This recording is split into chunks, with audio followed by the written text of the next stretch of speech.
Thank you, Senator Ernst. Let me recognize Senator Warren via WebEx. Thank you very much, Mr. Chairman, and thank you to Admiral Fowler and General VanHerck for being here today. We appreciate the work that you're doing. General VanHerck, COVID-19 vaccinations are well underway all across our country, and the DOD is helping people get vaccinated. Each day, millions more Americans are receiving hope in the form of these vaccines as we move closer to defeating this pandemic. But the data show that the vaccines aren't reaching every community equally. Death rates for Black Americans and Native Americans, Native Alaskans, are nearly twice as high as the death rates in white communities. But the vaccines have disproportionately gone to white Americans. Although vaccine demographic data are incomplete at this point, it appears that only about 7% of the 65 million administered doses have gone to Black Americans.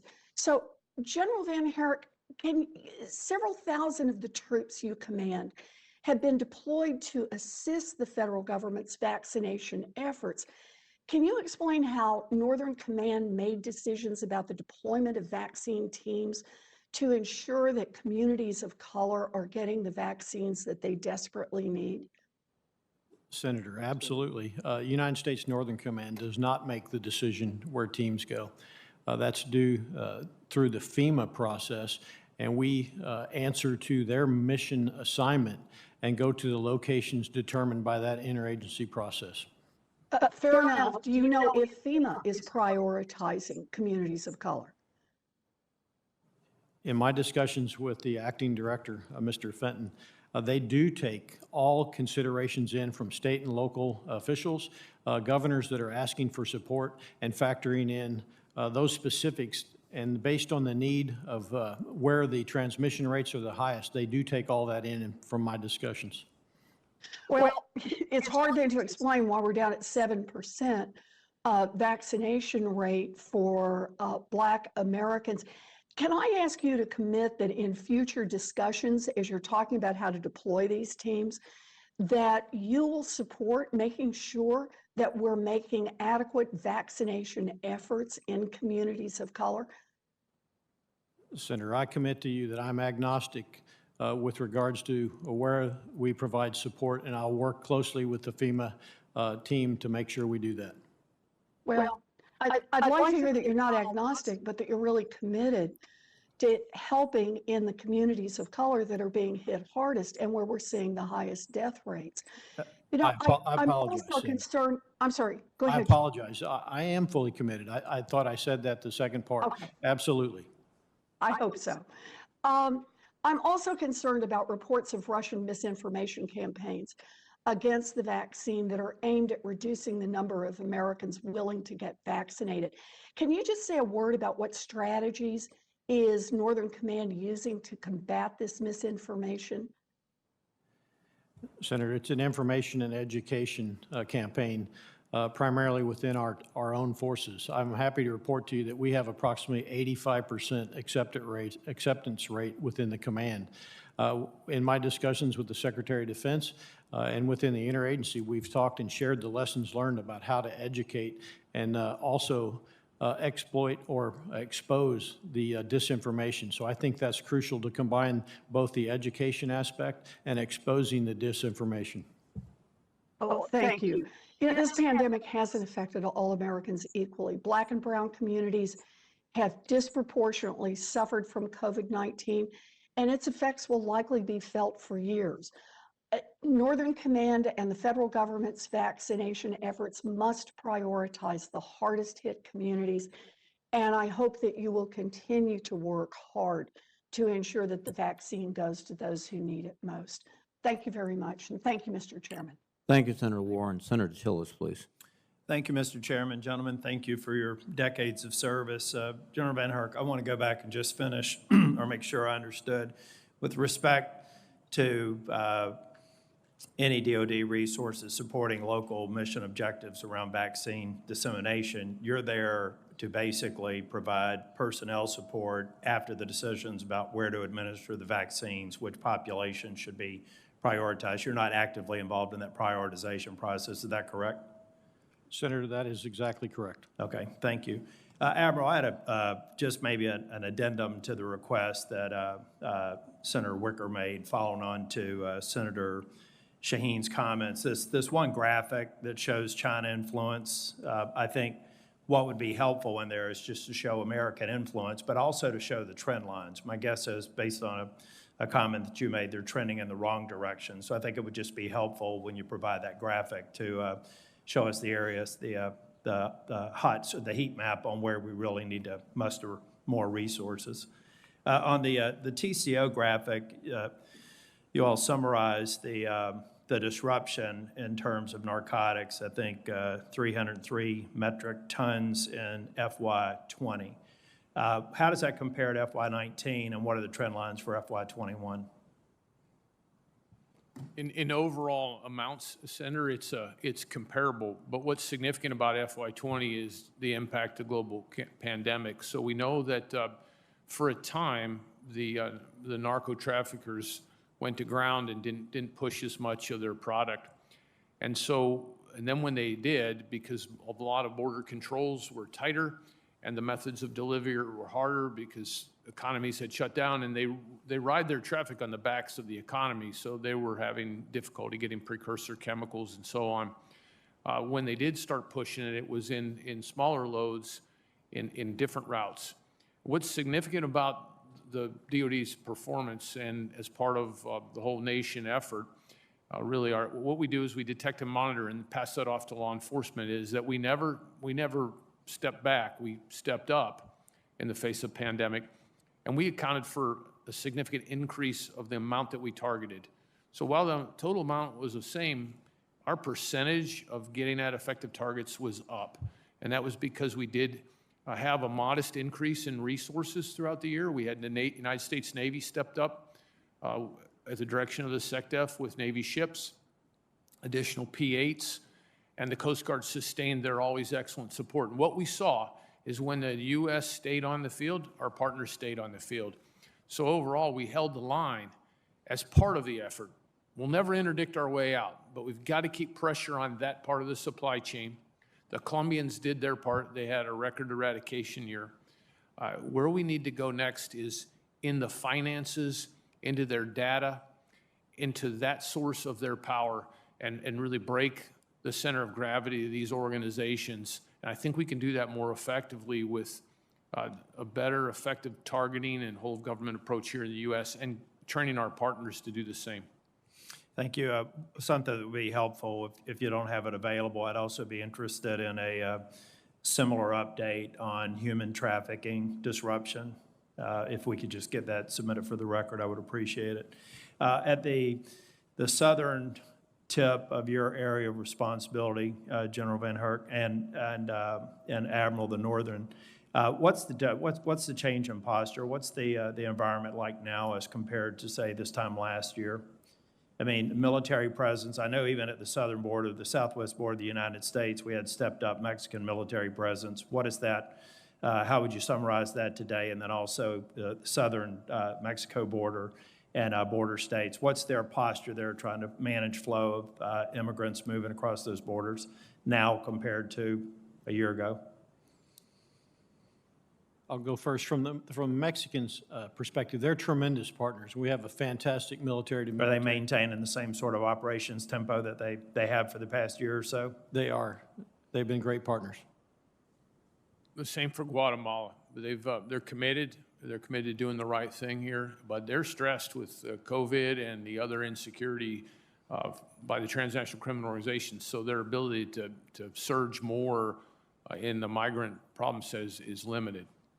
Thank you. As we move forward with funding in NDA this year, I'd also be interested in maybe you submitting for the record key funding flows that are trending in the wrong direction that we should focus on when we get back to appropriations discussions and any sort of authorities you may need in the NDA. Thank you very much. Thank you, Mr. Chair.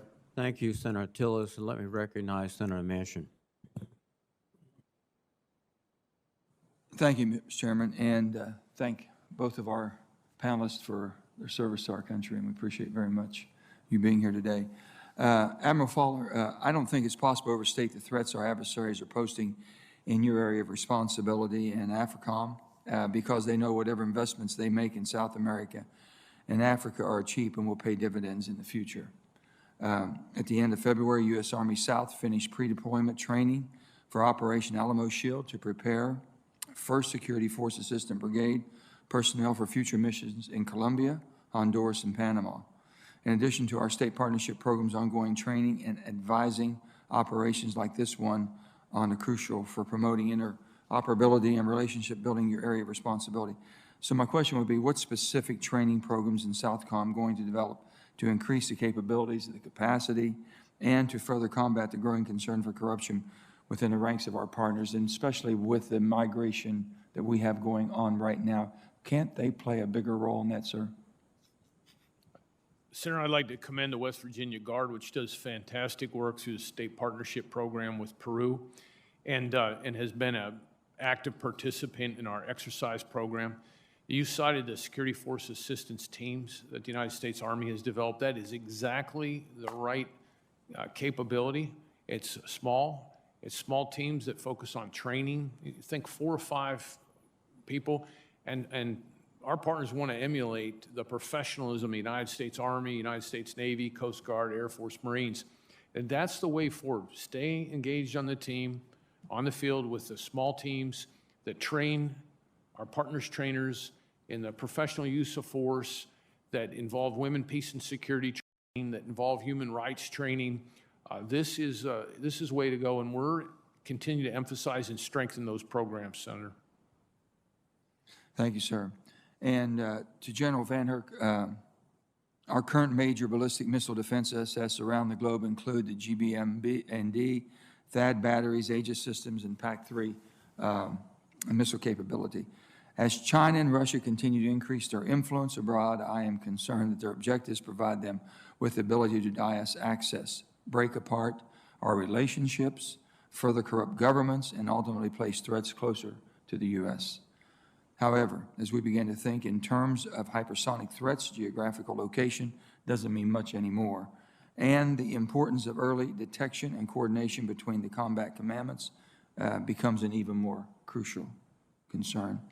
So our question is, as we continue to develop space-based sensor layers, what role do you see for NORTHCOM and NORAD in tracking threats in North America, as well as interfacing with other combatant commands to track threats such as hypersonics? Senator, in my NORAD hat, we're directly responsible for integrated threat warning and attack assessment. So that's crucial. We will continue to play a crucial role for assessment of threats to the homeland, specifically from missile threats.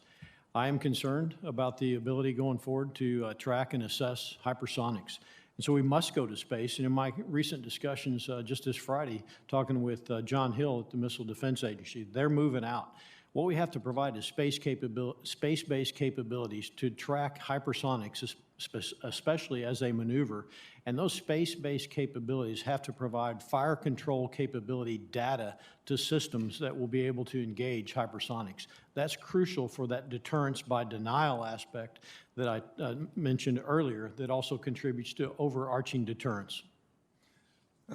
Is there a requirement for a liaison cell to at each of our combatant command that represents the other commands in order to build situational wellness to coordinate the efforts? Senator, I believe Homeland Defense starts forward, and that means all combatant commands must be engaged and part of the overarching solution for Homeland Defense and missile defense. Thank you, Senator. Thank you, General. Thank you, Mr. Chairman. Thank you, Senator Manchin. Let me now recognize Senator Sullivan. Thank you, Mr. Chairman. Gentlemen, thank you for your service. Good to see both of you again, Admiral. It's been a while. Thank you for all you're doing down south. General, I want to focus on some issues I know have already been mentioned. First, on missile defense. One I think, good news story. It doesn't make a lot of press, but in the last few years, there's been a strong bipartisan support in this committee, in this Congress, on building up our missile defenses. I think in part because of the threat from North Korea. However, there's been challenges, right? Right now we have 20 empty silos at Fort Greely. which makes no sense. Some estimates are it's going to be 10 years before we have missiles in there. Can you talk to me about that and why in the world aren't we filling those silos as soon as possible? Senator, my goal would be to have additional capability and capacity as soon as possible. I continue to work close with John Hill at the Missile Defense Agency. My top priority is to stay on timeline to field additional capabilities against ballistic missiles that could attack our homeland. And isn't that in part because there's intel that given the rate of what North Korea is producing in terms of nukes and intercontinental ballistic missiles, that their capability could overwhelm our capabilities as early as 2025? Senator, I'd like to have that conversation in a classified environment. I remain extremely concerned about the capacity of the ballistic missile defense system going forward. And would quickly fielding the NGI help with addressing that challenge? The sooner we can field the NGI, the better for addressing that challenge. There was an article in a defense media news source recently saying that the NGI decision is on the Deputy Secretary of Defense's desk, and yet it's being delayed. Some are thinking that she might kind of use this as a budget-cutting tool to say, maybe we don't need it. Is that a good idea to delay this and have the Pentagon say we don't need NGI right now? Senator, I'll stay out of the policy aspect of that. Well, you've kind of already dumped into it, so let me get your personal opinion on that. Is that a good idea for the Deputy Secretary or the Secretary to say, I'm going to cut, let's figure out where we can cut the budget. Let's cut the budget on the system that protects the entire United States of America from a clear and growing threat. Is that a good idea? Again, that's a policy decision. My perspective is about the risk, and I remain very concerned about the risk of having a capable ballistic missile defense system against future capacity changes and capability changes by threats. Would the risk increase if we cut the NGI program? In your personal opinion? In my opinion, cutting that would reduce our capability to defend against increased capacity and capability of any threats. Mr. Chairman, this is a huge issue, and I think we as a committee has been very bipartisan, need to send a message to the Pentagon like, hey, fund this now. It's clear it would be a risk to the country. Let me turn to the Arctic. I know there's been a number of discussions already. The good news is in his confirmation hearing, Secretary Austin, the Deputy Secretary, Dr. Hicks, both said they were committed to this committee to fully fund the new Arctic strategies. I think the Army is going to introduce it today with regard to fully funding the different service-oriented strategies. Senator Wicker talked about icebreakers. It's good we're finally building them. It's taking too long. There is this leasing option that the Trump administration was looking at the end of the administration, and now the Biden administration is looking at hard. Do you think that's a good idea to close this icebreaker gap with the opportunity to lease icebreakers, get them home ported in America's Arctic, which is Alaska? What's your thought on that? Senator, that's a policy decision. I have a requirement for capability. I'm agnostic to what provides that capability. But you think we need the capability? Absolutely.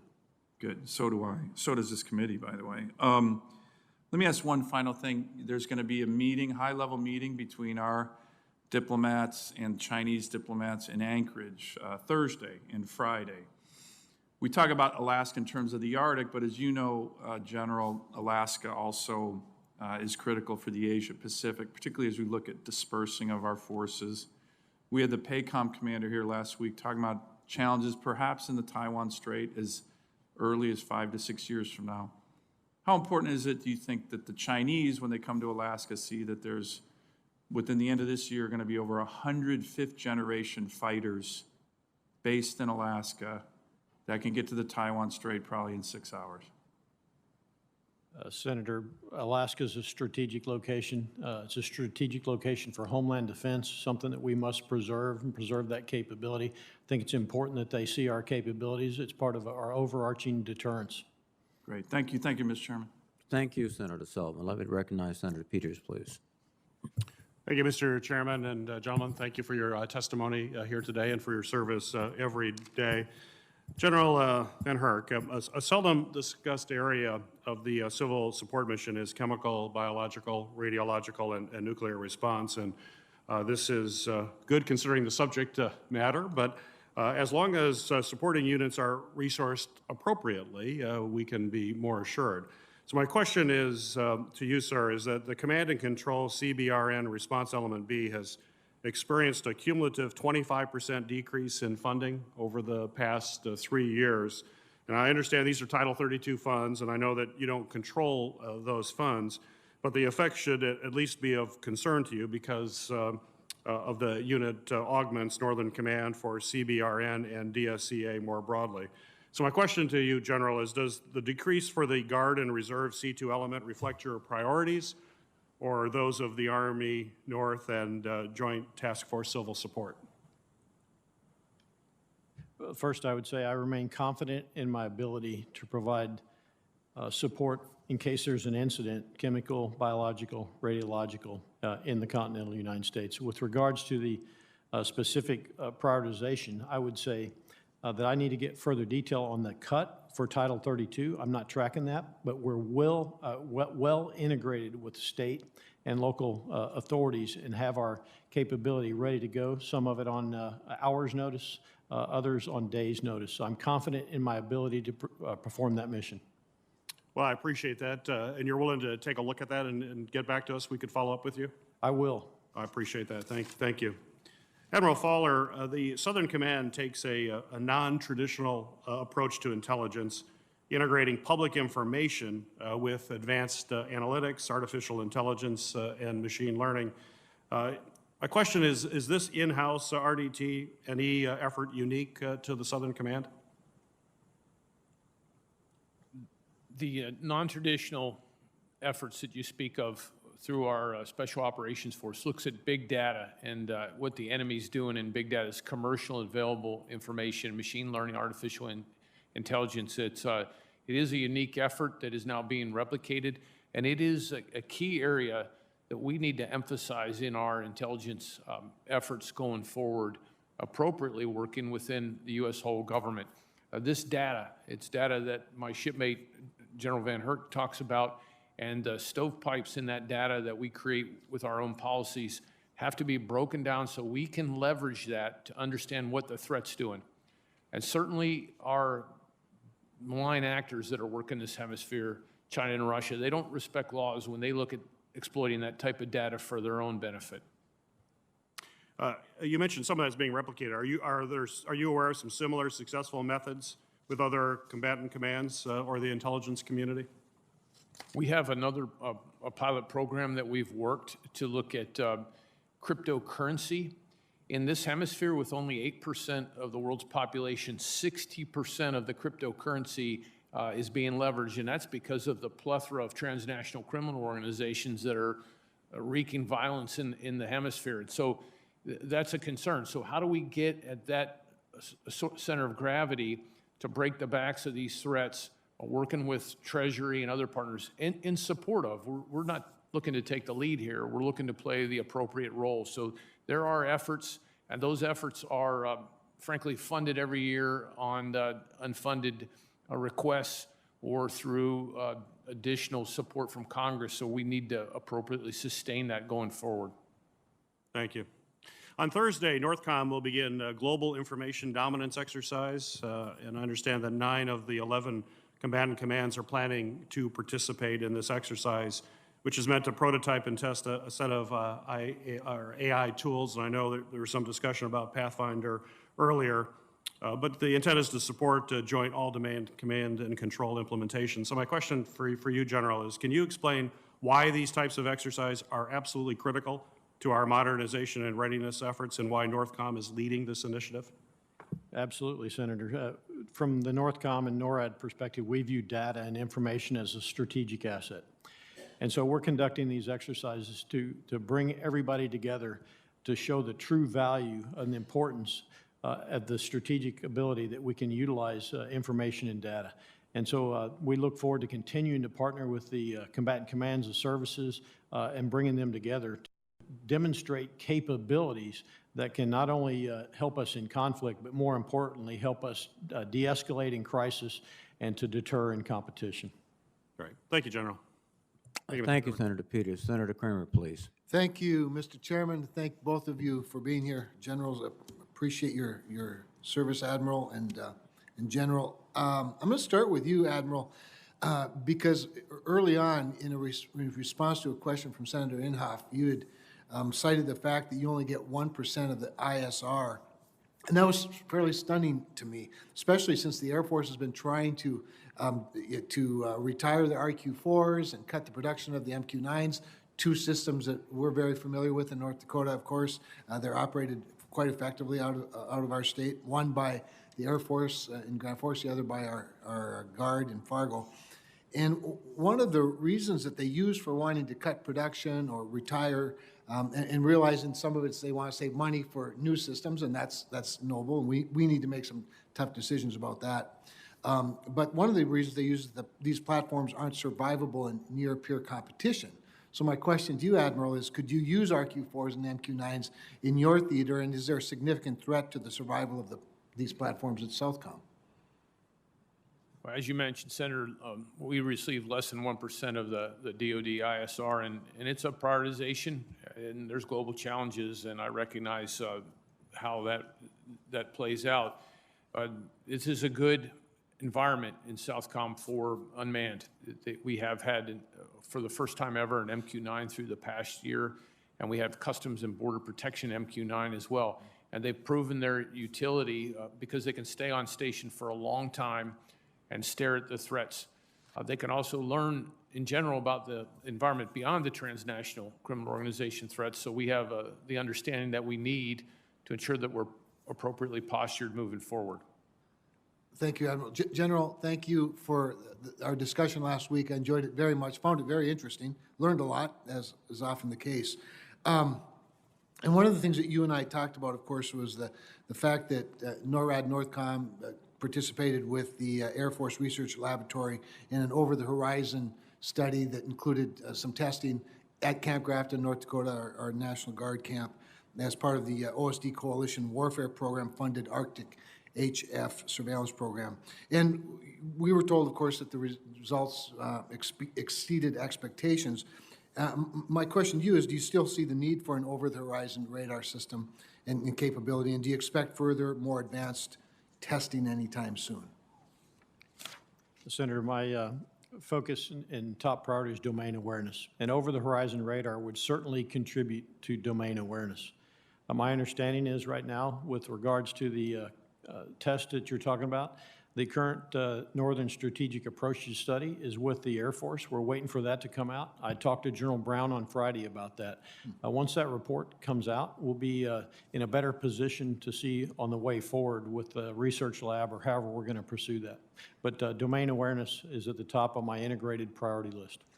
Thank you for that, and thanks for that answer, and thanks for following up with General Brown. One other question for you, General VanHerck. There's a lot less military presence between Michigan and Montana in the northern, obviously along the northern border than there used to be during the Cold War. Even though, I mean, one could argue that there are more threats in the Arctic and from missiles coming over the Arctic even than there were during the Cold War. If there was a threat coming over the pole through Saskatchewan, say, do you have enough fighters, tankers, missile warning, missile defense systems to meet that threat? Senator, day to day, I'm confident in my ability to defend against the threat that we have. Day to day, I'm postured primarily against a 9/11 type of response. If indications and warning or a crisis evolved, I would go ahead and ask for additional forces. At that time, if I was allocated additional forces or not, I'd have to make a broader assessment in my ability to defend. Well, and as you mentioned, obviously, domain awareness is the critical aspect to being prepared. Is the radar coverage for that area modern enough to track any threat reliably, do you believe? Senator, I remain concerned about domain awareness in the north. With the legacy North Warning System, If we apply capabilities such as Pathfinder, that'll increase my capability, but more broadly, we need to get after it with more modern systems. Systems not designed to go after a stovepipe, single domain, single threat. We need systems capable of going after everything from small counter UAS to ballistic missiles that are able to be efficient and effective. Excellent, thank you. You're both awesome. Thank you, Mr. Chairman. Thank you, Senator Kramer. Now I'd like to recognize Senator Rosen via WebEx. Thank you, Chairman Reed, and I want to thank the witnesses for being here and for your great service to our nation. I'd like to speak a little bit about Hezbollah in the Western Hemisphere, because for decades, Iran's proxy Hezbollah has maintained an active presence in the Western Hemisphere, engaging in terrorist activities, drug trafficking, and money laundering. In 1994, Iran and Hezbollah bombed a Jewish community center in Argentina, killing 85 civilians and injuring more than 300. The Treasury Department has sanctioned numerous Hezbollah-linked operatives and entities in the Western Hemisphere for links to transnational organized crime. So, Admiral Fowler, in your written testimony, you stated that Hezbollah's external operations arm is responsible for at least 3 high-profile attacks in the region and 3 other planned operations that were disrupted. Can you elaborate on the threat that Hezbollah poses to U.S. interests in the Western Hemisphere, and if its presence is growing, where do you see it growing? Senator, these threats go right back to Iran, the single largest state sponsor of terror in the world, and the long arm of Iranian malfeasance is felt globally and in this hemisphere. Significant Lebanese diaspora, Lebanese Hezbollah receives funding support, and they're intertwined with Iranian state-sponsored terrorists in ways that undermine global security and security in this hemisphere. We have seen an increase in presence of Iran activities in Venezuela to support the illegitimate Maduro regime, increasing the readiness of some of their defense systems. And we have seen the continued involvement with the diaspora and economic fundraising, particularly down in the tri-border region neighboring Paraguay, Argentina, and Brazil. Well, you know, you're speaking of the diaspora, that is extremely important. So how can we improve information sharing with our regional partners to identify and disrupt Hezbollah's activity in Latin America? One of the very positive things that I've seen over the last couple of years is the extent to which we have increased our information sharing with key partners, Brazil, Colombia. We rely on them. They're like-minded democracies to share information so that we understand the threat. We've expanded that information sharing significantly this year. It is key to moving forward, and it's built on longstanding trust that we have that's born out of professional military education. We have security cooperation programs that work to build professional intelligence services. We do this through our 333 program, and sustaining those programs are very important. During the past year, we've been able to expand modestly those programs in cybersecurity, and that will really be critical to understanding both the threat that's posed by Iran and their state-sponsored or terrorist organizations and other nation-state actors like China. Thank you. I'd like to move on and ask General VanHerck a little bit about our COVID response and support. You've been so terrific. You've deployed Navy hospital ships. At the start of the pandemic, you've cared for coronavirus patients at Army field hospitals. And now, of course, President Biden is directing states to open up vaccination appointments to all American adults by May 1st. So I'm curious what your role may be in this new mission. So how is NORTHCOM generating and deploying forces to support the vaccine distribution and administrative mission? And specifically, as members of the military and their families get vaccinated, and once military installations are covered, do you have coordinated plans or have you had preliminary conversations with local civil authorities to leverage the capacity you have on the bases for the local communities to get the vaccines deployed? Senator, we work with not only local communities, state authorities, and our local bases to ensure that we follow the DOD's published guidelines along with the CDC as well. And so I'm confident going forward that we'll continue to provide that support. We've worked with the department. I put in a request for 100 teams, 50 Type 1 teams, the most capable of delivering about 6,000 shots per day, and also 50 Type 2 teams. As far as sourcing those, the Joint Staff works with the services and the departments to calculate and come up with sourcing solutions. The Secretary approves those and allocates them to me, and we work through FEMA for the actual location and mission assignment on how we're going to continue executing President Biden's mission to get where he needs to be on 1 July. Thank you very much. Thank you, Senator Rosen. Senator Scott, please. Thank you, Chairman Reed. Admiral Follow, thank you for the conversation last week. As we all know, the fundamental problem in our hemisphere is Cuba. They're the root of all the instability in Latin America. They terrorize their own citizens, they steal from their own citizens, and they support dictators in Latin America, such as Maduro in Venezuela and Ortega in Nicaragua. How important is it in your role for the Cuban regime to not have resources, to do everything we can as a country to make sure that the Castro regime doesn't have the resources to terrorize their own citizens and be involved in these other countries?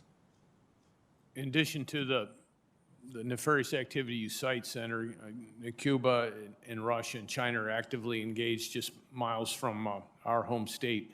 And it's concerning as we see that relationship going forward. So to the extent to which we can prevent those kind of relationships from developing and from Cuba enhancing its capabilities, it's very important.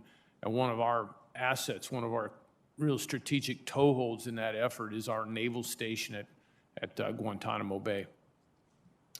Is it important that they don't have resources?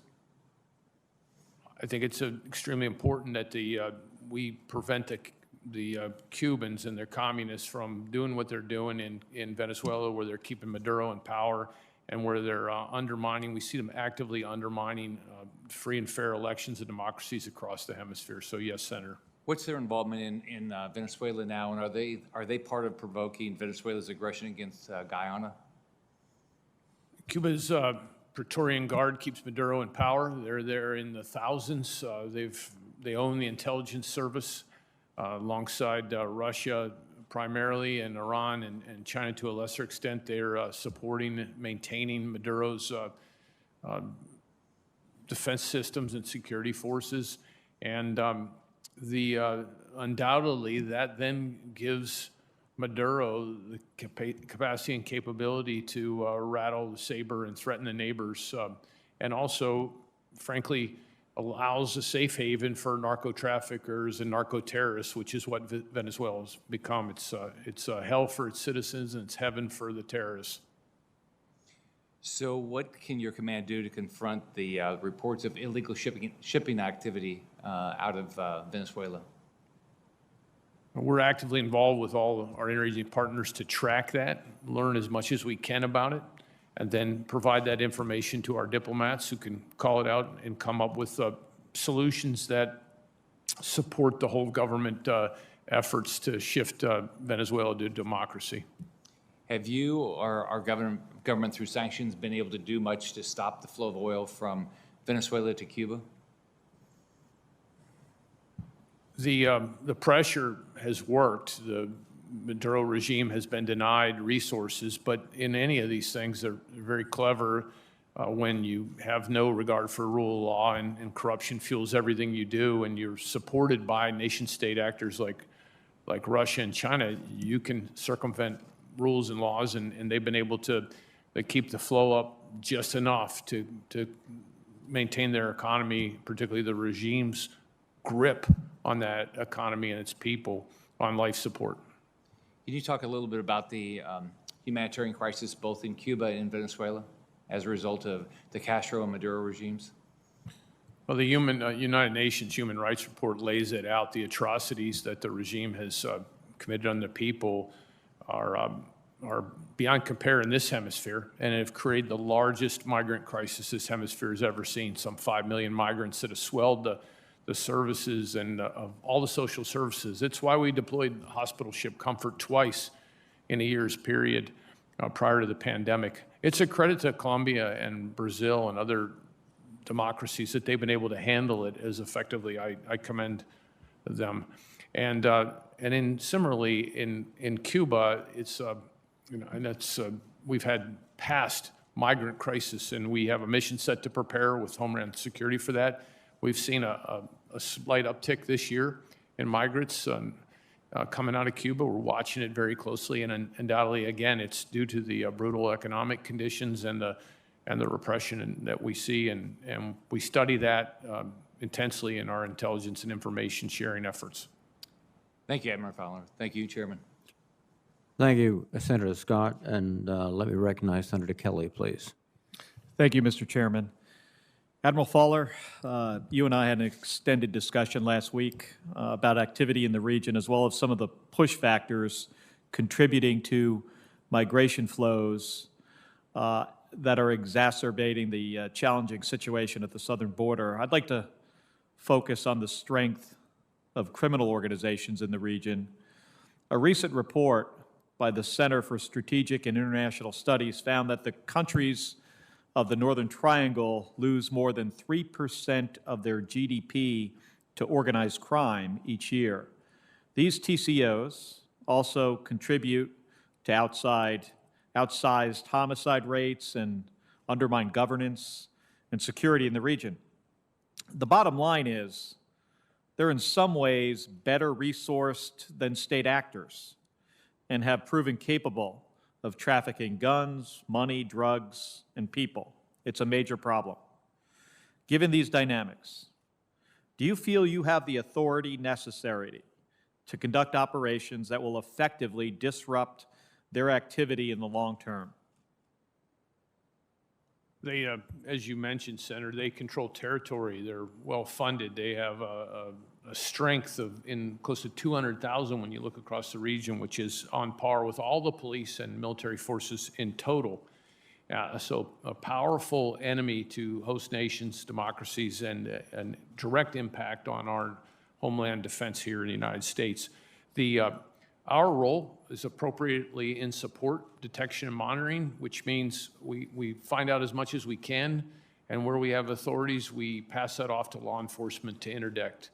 And then we work at building our host nation partners' capacity. We are short in intelligence assets. We have less than 1% of those assets. We need additional capacity to build our partners so that they can take care of this problem themselves. And we have received about the right amount of presence, but it's important we stay on the field. An example of that is our Joint Task Force Bravo, which is a small team of about 700 soldiers and airmen and Marines at Sotocano, Honduras, that can support law enforcement with lift, with some intelligence, but more importantly, can rapidly respond. We saw that this past fall, 2 back-to-back hurricanes, major hurricanes, and we saved hundreds of lives rapidly. And what that does, builds trust and actually helps us build the case for these partnerships and sustainable security long-term. Earlier, you stressed, and you did again, that the 1% of ISR funding goes to Southcom. Is that correct? It's 1% of the overall assets and capabilities, Senator. So, but beyond that, if you were to wanted to ramp up the effectiveness of disrupting their activity, what other resources would you need? Senator, we've got to come up with a more effective whole government effort in the United States and really get at mapping these networks. We're doing that, but it's nascent. It needs more effort. And finding the center of gravity, what's key to each organization, and then going at disrupting, defeating, or deterring that. And most of that is a law enforcement or a judicial or a partner nation effort with Southcom in support. So we play a critical role, but it's got to be more holistically designed here in the U.S. We can't interdict our way out of this. Well, thank you, Admiral. General VanHerck, you mentioned in your testimony the Pathfinder program as a complement to the work done by the Defense Innovation Unit. also the importance to being able to rapidly field capabilities of the future. As chair of the Emerging Threats and Capabilities Subcommittee, this is something I've been thinking a lot about. Are you looking into technologies like artificial intelligence to assist in processing the increasingly large volumes of data that come from our sensor systems? Senator, absolutely. As a matter of fact, Pathfinder does exactly that, uses machine learning and additional capabilities. We must go down that path to operate in a timely and efficient, effective manner. Any sense if our adversaries are doing the same thing, using these technologies? Absolutely, Senator, especially China. They're actively moving forward with artificial intelligence. And then finally, are there any research gaps that you see that you think we should be investing more in? Not specific to research. I would say we must go to space sooner and space-based capabilities that give us persistent domain awareness. That's where I would be focusing my efforts right now. Okay, thank you. Thank you, Mr. Chairman. Thank you, Senator Kelly. Let me recognize Senator Hawley, please. Thank you, Mr. Chairman. Thank you, gentlemen, for being here. General VanHerck, let me start with you, and let me thank you on behalf of all Missourians. It's great to see a fellow Missourian here as before, and we're very proud of you and your service, so thank you for being here. Let's come back to this question of the border. Customs and Border Patrol issued a new batch of operational statistics last week that showed that CBP encountered more than 100,000 persons attempting entry across the southern border in February. That's about a 200% increase over this time last year. They also show that the number of unaccompanied minors attempting to cross our border, as children, has doubled since January, and the number of family units has more than doubled from January to February. Give us a sense of how the surge of migrants is helping or hindering the cartel's operations along the border. Senator, I'm not aware of necessarily how it hinders or helps. I think it's a symptom of the transnational criminal organization problem that we actually see. As Admiral Fowler pointed out, hurricanes, transnational criminal organizations, all the murders contribute directly to what we're seeing on the border, which includes the migration that you're alluding to. I think it's this today that the Secretary of Homeland Security said that we're on pace now for a 20-year high in border encounters, a 20-year record, which is pretty astounding considering some of the previous surges we've seen, for instance, in 2014. Is it fair to say that we've got a crisis now at the southern border, General? Senator, I'll stay out of the politics of whether it's a crisis or not. It's absolutely a homeland defense issue that I'm concerned about. I'm concerned because it creates opportunities, it creates vulnerabilities, and we have to be postured for each of those.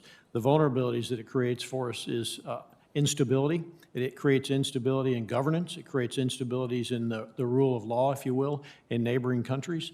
Those will be exploited by countries such as China, Russia, Iran. So for me, it's a homeland defense and a national security imperative to take a look at that. Yeah, I think you're absolutely right. It's also a humanitarian crisis, and for one, I'm not afraid of the word crisis. I can't understand why this administration is afraid of the word crisis, and given the unbelievable humanitarian issues we're seeing at the border and the record surge that we're on pace for, I think this administration's inability to admit that their own policies are causing this crisis and the effect it is having in terms of emboldening the cartels, as you're saying. We know that nobody crosses that southern border without the permission and indeed without the profit of the cartels. Nobody. It's a wholly run criminal enterprise on the southern end of the border. And this administration's inability to grapple with that and do something about it, I think, is frankly astounding. And we're seeing it just day on day on day grow worse and worse. Let me ask you this, General. We've sent billions of dollars in security, in money, security assistance to the Mexican government over the past 14 years. Yet we are seeing, as you just alluded to, escalating violence, even more drugs headed northward. Those drugs make their way into every state of the union, including our home state, my home state of Missouri. In your assessment, why has our security assistance to Mexico fallen so short of its security objectives? I mean, why have not we been able to achieve more considering the prodigious sums that we've invested? First, I would talk to Homeland Security about the problem. It's a law enforcement issue, much of it coming across the border. But I would tell you that the Mexican military, we have an incredibly close partnership, and they're doing incredible things down there. With that being said, I think, as Admiral Fowler alluded to, we need a whole-of-government strategy. You know, the arms that are arming these transnational criminal organizations come right here from the United States of America, and they flow south. In addition to that, the money that they're creating is being generated by precursors coming from Asia, China businesses and industry, if you will, that flows in there. So we have to take a broader approach to get after this, which includes a whole-of-government effort and prioritizing and putting resources to the problem. Speaking of China, Admiral, let me come to you in just a little bit of time I've got remaining. You wrote in your testimony that China is seeking to establish global logistics and basing infrastructure in our hemisphere in order to project and sustain military power. What kind of presence do the Chinese forces maintain in the Western Hemisphere today that we ought to be concerned about? Have to ask ourselves the question, why is China trying to achieve deep water ports in Dominican Republic, Jamaica, El Salvador, Panama Canals, key strategic ground, Argentina? They're using economic influence and access to set the conditions for the blue water navy that they've built. Very good. I think we're going to have a closed session, aren't we, Mr. Chairman? So, We're planning that, yes. okay, I'll have a few more questions for you then. Thank you, Mr. Chairman. Thank you, Senator Hawley. Now let me recognize Senator Tuberville. Thank you, Mr. Chairman. Thank you both for being here today and what you've done for our homeland and our hemisphere. General, it's been 20 years since we've had an attack on our homeland. Thank you for that. And everybody at Northcom, hard work that you've done. You know, I very much agree with you what you said about outpacing our competitors. I'm proud to say that in Alabama we're working to leap ahead in the areas of hypersonics, working very hard on that. And right now the world's largest and fastest hypersonic wind tunnel is under construction in Huntsville, and I know they're working at a fast pace. Admiral, I enjoyed a conversation last week and enjoyed your straight talk. Hope the American people will start getting a sense of urgency. You have your hands full in Southcom, no doubt about it. Between transnational criminal organizations, Russia and China, you're a busy man. I do believe for a moment that the PRC's plan in our hemisphere are benign, and I hope that it will not take a Chinese aircraft carrier sailing between Florida and the Bahamas for Americans to wake up to the fact that the CCP wish to dominate the world stage. I hope it doesn't take something like that. You know, the work that both of you have done for Southcom and Northcom does for our nation is incredible, important to maintaining our strategic military objectives. Many of the items for both of you in the areas of responsibility strongly impact my home state in Alabama. Admiral, following the 2018 National Defense Strategy is something I personally believe in a good way to position our forces to thinking towards the future. Can you explain how Southcom is important to this strategy, and specifically, how would you describe China's strategic objectives in a 5 or 10-year timeline? Well, I think that China seeks economic dominance globally, and their strategic objective is to be the dominant global power, unquestionably, and they'll do that in whatever way possible to ensure they have the preeminence of the Communist Party. In this hemisphere, it's across all fronts. It's not just economics. Typically, we think about that, and we have this fallacy that's just economics. It's in the military realm. They've recognized that partners in this hemisphere can't afford a lot of equipment, so they've upped the game in gifts. And when they do offer military equipment, it's often through corrupt deals that we can't compete with. They've replicated our professional military education.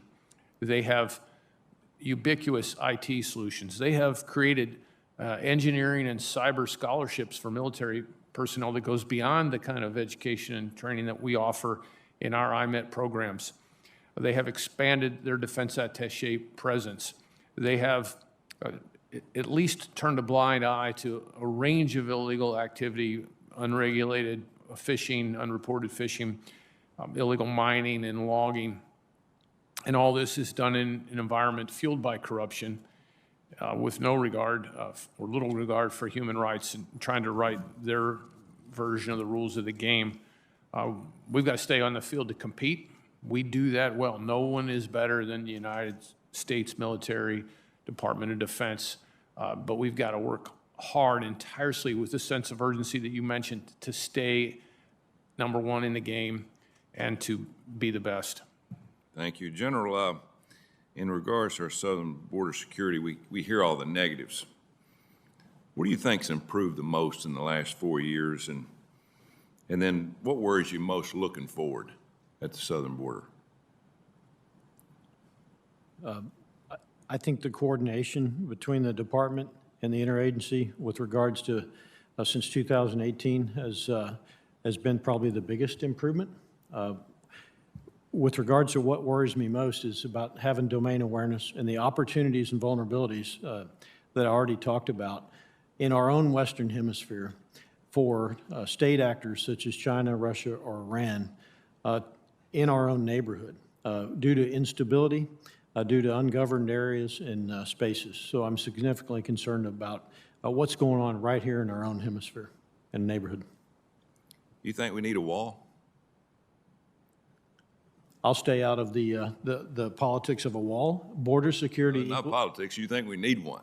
Well, border security is national security. We need to ensure that we have policies in place, laws are enforced to ensure that Homeland Defense does not become a more strategic issue from the borders. Yeah. One thing I noticed coaching for 40 years and being in education is just the influx of drugs. You know, just take away everybody coming across the border. Just the influx of drugs are killing our kids. We're losing 60,000 a year to overdose. I mean, that right there should be just an alarm that we've got to have something different. Yeah, Senator, I agree with you. Actually, I believe the number this past year was approximately 80,000. That's unsatisfactory, and we have to get after that. And that's a symptom of that broader problem that I talked about, transnational criminal organizations that we can apply priority and resources to get after it. Yeah. Thank you. Thank you, Mr. Chairman. Thank you, Senator Tuberville. Now let me recognize Senator Blackburn via WebEx. Thank you, Mr. Chairman. We so appreciate having the hearing today and getting the update. And Admiral Fowler, thank you for the time that you spent with me on the phone last week. General VanHerck, I want to go back to your statement on Pathfinder, the prototype Pathfinder data analytics project.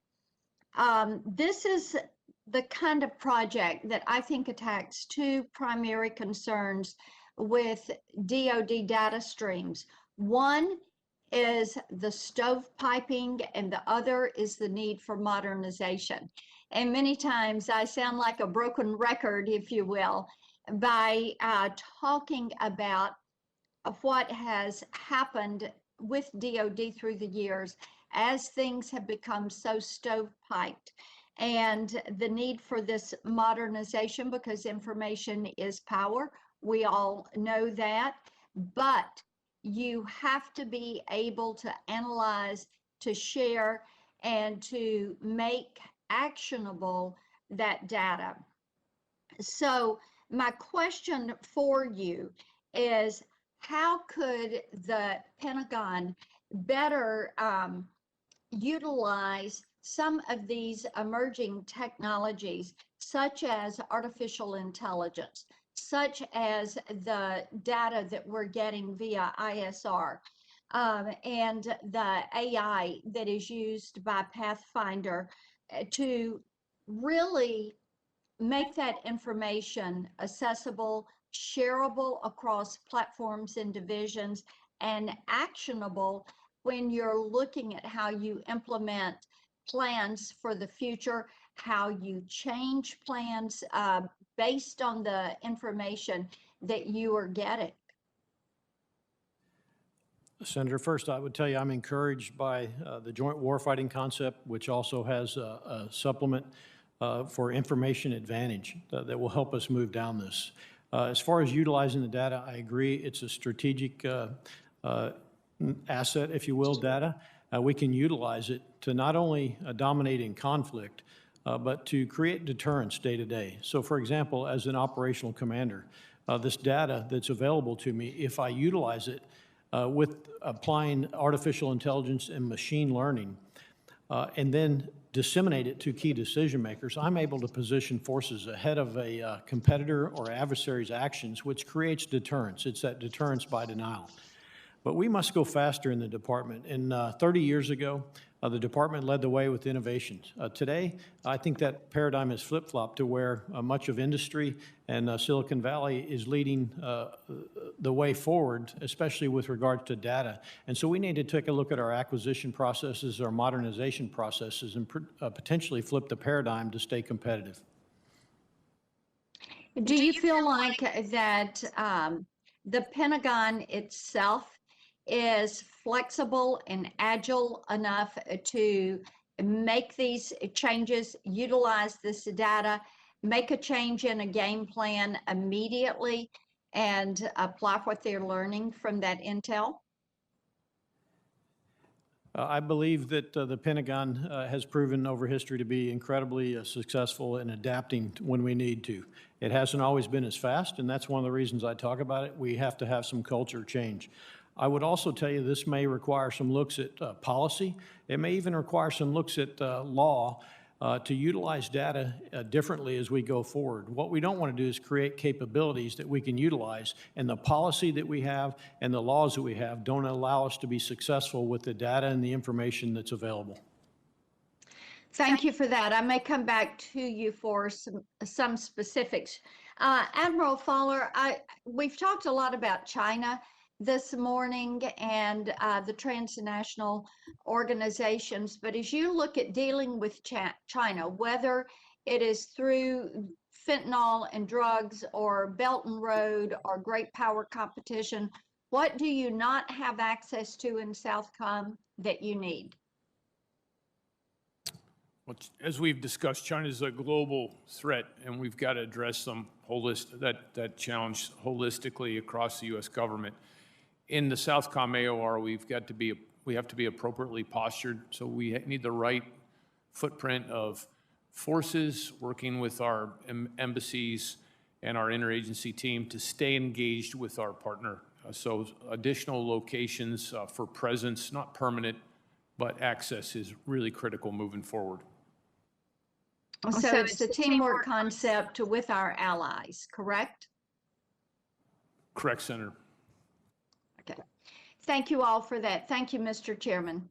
Thank you, Senator, very much. And gentlemen, thank you for your testimony and your service to the nation.